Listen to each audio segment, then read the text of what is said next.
And then here we are, the very next game, and dirtbag DiJonai back to poking players in the eyes, back to slapping players in the face, getting fans ejected. Oh. 2 games. And versus the Valks tonight. And then she put both hands up. Damn. What is she doing with her left hand? Look at her left hand. Just boom. Let me just poke you in the eye real quick. What is this goofball, uncoordinated individual doing, poking somebody in the eye with their hands up? Hands up. Dude, this is so bad. Hands up. Swipe for the ball with our right hand while poking the player in the eye with the left hand. Watch her left hand. Seriously, watch it. The ball is nowhere near where that hand is going. Her right hand swipes for the ball, which is standard defense. But that left hand, that's going straight for the eye socket. This isn't a basketball play. This is what happens when you know the league office won't do anything about it. And here's what makes this particularly frustrating for fans who've been watching all season. This exact play happened before, multiple times, against multiple players. Caitlin, any word from you? One of the things about Nay is that she's going to play her butt off, man. She's going to compete. Nobody's going to go walking in for a layup. Oh, okay. Gotcha. My bad. Just wanted to make sure that I understood properly how you felt about it. No. That's Connecticut Sun head coach Stephanie White. And that quote right there, that's going to become important because she says the exact same thing every single time Carrington does something questionable. She's gonna play her butt off. She's gonna compete. Nobody's gonna go walking in for a layup. It's become her default response. A shield she completely so far away from the basketball, just slapping Tiffany Hayes in the face. Let me just reach and see if I could grab some face real quick. Just smacking Tiffany Hayes in the face. Not really that big of a deal.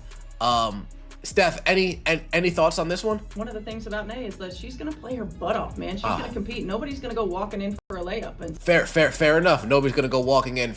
Now we've got Tiffany Hayes getting slapped in the face. Look at how far away the basketball is. Hayes is driving, the ball is secured in her hands close to her body, and Carrington's hand is reaching across her entire frame to make contact with her face. Not her arm, not the ball, her face. This is the Las Vegas Aces game from earlier this month. Hayes had just checked into the game, got the ball on a fast break, and instead of a clean defensive contest, she gets smacked across the face hard enough that you can hear it on the broadcast audio. The refs called a common foul. Not a flagrant, not even a review, just a common foul like this was normal basketball contact. A fan made a face to her, and DiJonai Carrington crashes out and gets this fan ejected. This fan now gets removed from his seat. What rumor has it, this fan said to her, "You got fake hair," and sent his ass out. Fan leaned in and said, "Your eyelashes are fake." She couldn't handle it. Tossed her ass out. She was walking by. "Hey, those are fake nails." She panicked. But the eye pokes and face slaps aren't even the wildest part of this story, because during that same game against the Aces, Carrington got a fan ejected from the arena, and according to multiple reports from people who were sitting in that section, the fan didn't do anything that would normally warrant an ejection. The rumors flying around— "You have lightened your skin."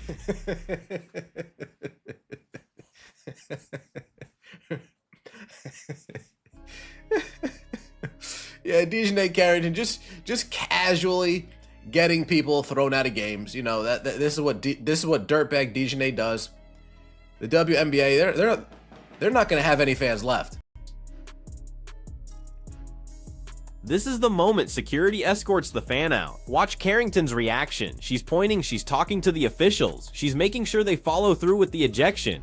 And the fan is just standing there, clearly confused about what's happening, before security physically removes him from the arena. Now, I'm not saying fans should be able to say whatever they want without consequences.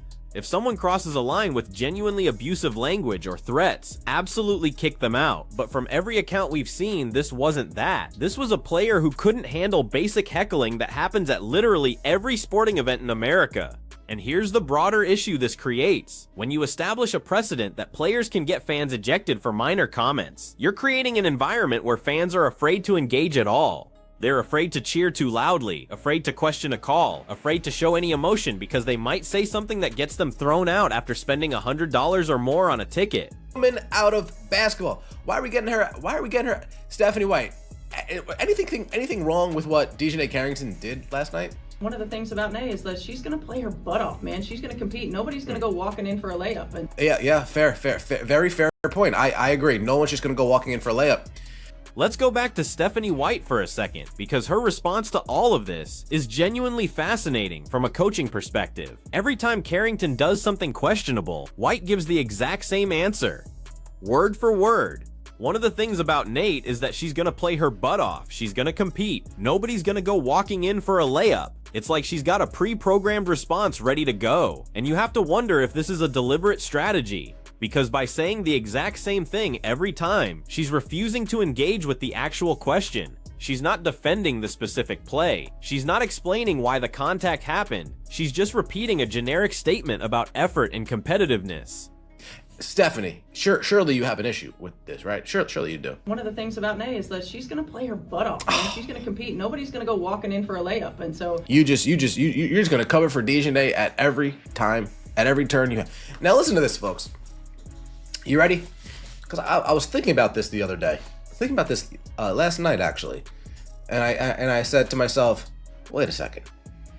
DiJonai Carrington under fire from clotheslining Sophie Cunningham. And then guess who comes in and takes the spotlight off of DiJonai Carrington with her crash out meltdown speech right before the... Here's where this pattern becomes impossible to ignore. We've now got the Sophie Cunningham clothesline from earlier in the playoffs. Cunningham is running in transition, and Carrington wraps her arm around Cunningham's neck and pulls her down. Not a basketball play, not an attempt to stop the ball. Just a dangerous, reckless foul that could have seriously injured Cunningham. The league reviewed it and upgraded it to a flagrant foul after the game. But here's what's wild, Stephanie White's immediate response after the game was to defend Carrington. Again, using the same talking points about effort and competitiveness, even when her player committed a foul so dangerous that the league office felt compelled to upgrade it retroactively. White stood by her. And this is where you have to start questioning the culture that's being built in Connecticut. When a head coach consistently defends dangerous plays, what message does that send to the player? What message does it send to the rest of the team? What message does it send to opponents who have to play against this behavior? And put the spotlight all on Stephanie White. Stephanie White at the post-game press conference. Sophie Cunningham getting clotheslined in the face. What does Stephanie White say immediately after? I defend DiJonai. Stephanie White immediately defending DiJonai Carrington, shifting the spotlight from DiJonai Carrington being a dirty player onto Stephanie White. Stephanie White just can't help herself. Now let's talk about what happened before that game against the Mercury. Stephanie White held a press conference where she went on an emotional rant defending her team and specifically defending Carrington. She talked about how her players were being unfairly targeted by fans and media. She talked about the abuse they were receiving on social media. She positioned her team as victims of a hate campaign. And here's the thing, there probably is legitimate criticism that crosses the line into abuse. Social media can be toxic, and players absolutely deal with harassment that's unacceptable. But White used that very real issue as a shield to deflect from legitimate questions about Carrington's pattern of dangerous plays. What makes Stephanie White's handling of this situation so problematic is the pattern of deflection she's established. Every time there's a legitimate question about Carrington's physical play, White shifts the conversation. Sometimes she talks about effort and competitiveness. Sometimes she talks about social media abuse. Sometimes she goes on emotional rants about how her team is being unfairly targeted, but she never actually addresses the specific plays that people are questioning. Let's break down the timeline here, because it's important to see how this pattern developed over the course of the season. In the preseason, Carrington poked Caitlin Clark in the eye during a game. It was ruled a common foul. White defended it as aggressive defense.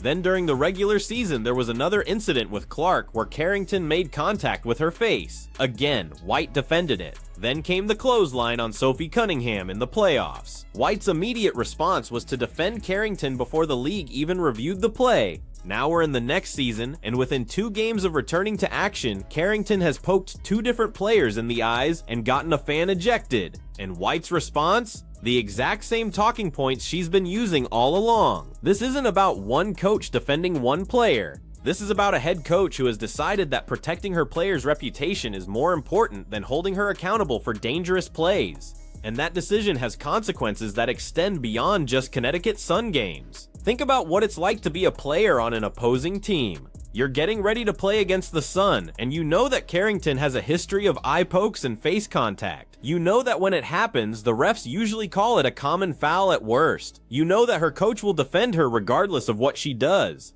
You know that the league office rarely hands out meaningful discipline. So what incentive does Carrington have to change her behavior? The answer is none. She has no incentive to change because there are no real consequences. She gets to play physical defense that crosses the line into dangerous contact. Her coach publicly supports her every time, and she faces minimal punishment from the league. It's a system that enables and encourages exactly the kind of play we keep seeing. And here's what's particularly frustrating about Stephanie White's role in all this. She's not a rookie coach who doesn't know better. She's a former WNBA player who played for years at the highest level. She knows what dirty plays look like.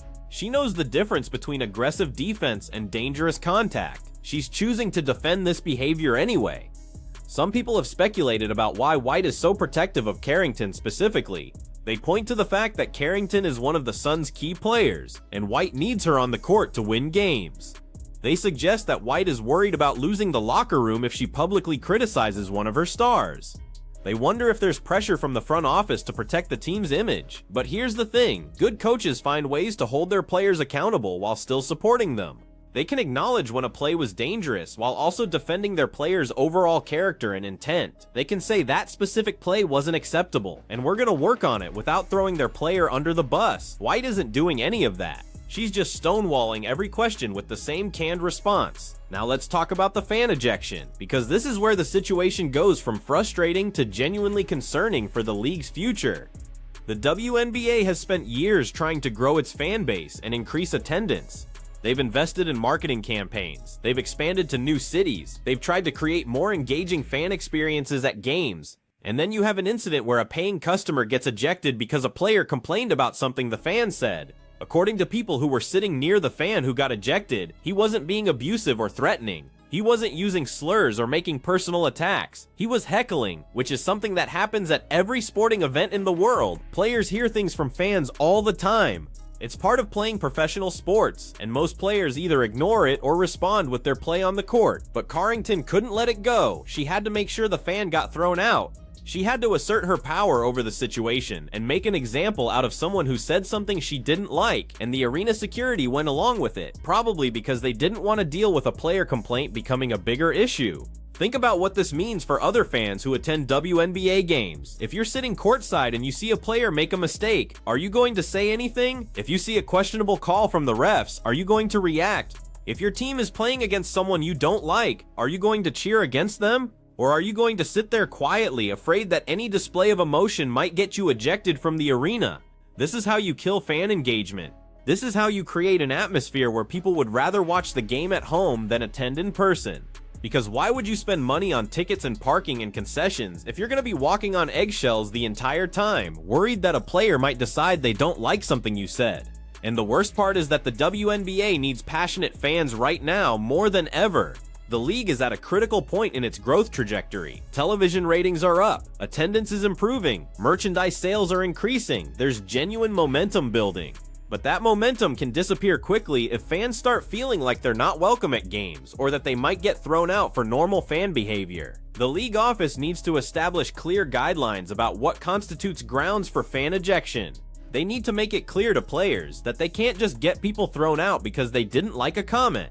They need to protect fans who are engaging in normal sports fandom while still maintaining a safe and respectful environment. Right now, it feels like they're doing neither. Let's go back to the on-court incidents, because the eye pokes and face slaps are ultimately the bigger issue here. DiJonai Carrington has now been involved in multiple incidents where she's made contact with opponents' faces, and the pattern is becoming impossible to ignore. These aren't accidental collisions that happen in the normal course of basketball. These are situations where her hands are going to places where the basketball isn't. When you watch the replays in slow motion, you can see exactly what's happening. Against the Aces, her right hand goes for the ball while her left hand goes for the defender's eye. That's not a natural defensive motion. That's not what happens when you're making a legitimate play on the ball. That's a deliberate action that has nothing to do with playing basketball. And the league's response has been completely inadequate. Common fouls, no suspensions, no meaningful fines, no public statements acknowledging the pattern. Just business as usual, while players on other teams have to worry about whether they're going to get poked in the eye the next time they play against Connecticut. Compare this to how other leagues handle similar situations. In the NBA, if a player develops a reputation for dangerous plays, the league starts watching them more closely. They hand out harsher penalties. They make it clear that the behavior won't be tolerated. In the NHL, players who repeatedly cross the line get suspended for multiple games. In the NFL, the league has specific rules about hits to the head and face, with escalating punishments for repeat offenders. But in the WNBA, Carrington just keeps doing the same things over and over, and nothing changes. She pokes someone in the eye, gets called for a common foul, and then does it again a few games later. And her coach defends her every single time, which sends the message that this is acceptable behavior that won't be punished. So where does this go from here? What happens the next time Carrington pokes someone in the eye? What happens if she actually causes a serious injury? What happens if a player loses vision in one eye because of repeated contact? At what point does the league decide that enough is enough and actually do something meaningful to stop this pattern? Because right now, we're watching a situation that's going to continue until someone gets seriously hurt. And when that happens, everyone's going to act shocked and surprised, even though the warning signs have been obvious for months. We've seen the eye pokes, we've seen the face slaps, we've seen the clothesline, we've seen the pattern, and we've seen the league do nothing about it. The WNBA is at a crossroads right now. They can continue to let this slide and hope nothing bad happens, or they can actually step in and protect their players from dangerous contact. They can continue to let coaches deflect legitimate questions with canned responses, or they can demand accountability from teams when their players repeatedly cross the line. They can continue to let players get fans ejected for minor comments, or they can establish clear guidelines that protect fan engagement while maintaining a respectful environment. What would you do if you were running the WNBA right now? Would you suspend Carrington for multiple games to send a message? Would you fine the Sun organization for their coach's repeated defense of dangerous plays? Would you implement new rules about fan ejections to prevent players from abusing that power? Or would you keep doing what they're doing now and hope the problem goes away on its own? Let me know in the comments, because this pattern isn't going to stop until the league forces it to stop.